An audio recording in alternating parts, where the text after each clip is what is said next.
Hello मनाल। अस्सलाम वालेकुम सर। वालेकुम अस्सलाम। How are you? फाइन।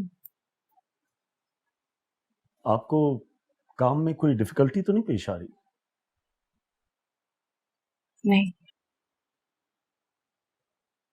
और ऑफिस में आई मीन किसी से कोई शिकायत तो नहीं आपको? कुछ लोगों के साथ एडजस्ट करने में मुश्किल होती है कभी कभी। ऐसी कोई बात नहीं है, और वैसे भी मैं मैनेज कर सकती। गुड।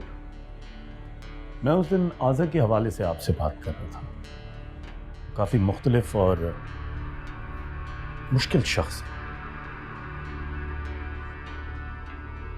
आज़र और सना बहुत पुराने दोस्त हैं, लेकिन फिर भी मुझे आज़र सर या मिस सना से कोई दिलचस्पी नहीं है। आप ये सब कुछ मुझे क्यों बता रहे हैं? मुझे लगा आपको ये सब कुछ जानना चाहिए। जिन लोगों के साथ हम पूरा दिन गुजारते हैं उनको जान लेना अच्छा होता है। मैं यहाँ काम करने आती हूँ, लोगों को समझने के लिए नहीं। कौन कैसा है उससे मुझे क्या फर्क पड़ता है? Good, I like it.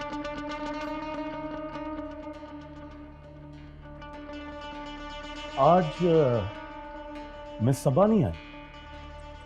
जी, इसकी कुछ तबीयत ठीक नहीं है आज।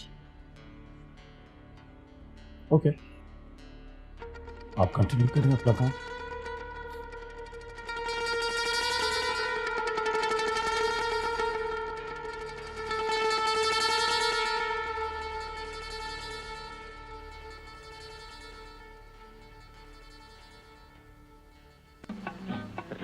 काम ही बंद करो इस काम ही।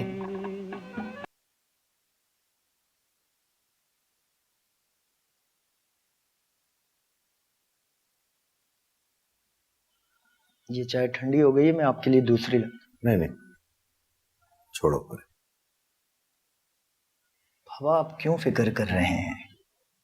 अगर आजर भाई को कोई लड़की पसंद आएगी तो वही सबसे अच्छी होगी ना उनके लिए। तुमसे कुछ कहा आजर? नहीं बाबा, ऐसे अंदाजे से बात कर रहा हूँ। देखे बाबा, आजर भाई मोहब्बत किसी और से करें और सिर्फ दिल रखने के खातिर उनसे शादी कर लें, ये तो सरासर नाइंसाफी होगी ना सनाबाजी के साथ और खुद उनके साथ भी। आजर ने बहुत देर कर दी ये बात करने में। ये फैसला उसे बहुत पहले कर लेना चाहिए था। क्यों बेचारी सना को इतने दिन आसरे पर रखा उसने? ये तो मुझे पता है कि वो क्या क्या ख्वाब बुन रही है अपनी आंखों में। उसे बहुत सदमा होगा। तो क्या आप आजर भाई को मजबूर करेंगे? मैं आजर को समझा तो सकता हूं ना। बाबा, आजर भाई को आपसे ज्यादा कोई नहीं जान सकता।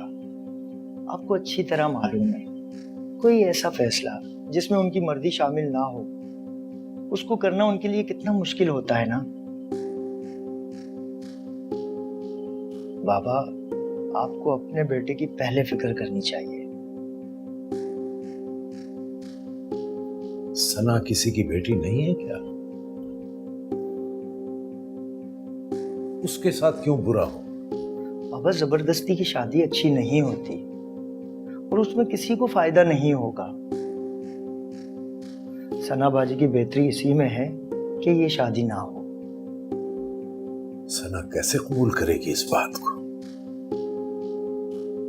मुझे तो खौफ आता है उस दिन से।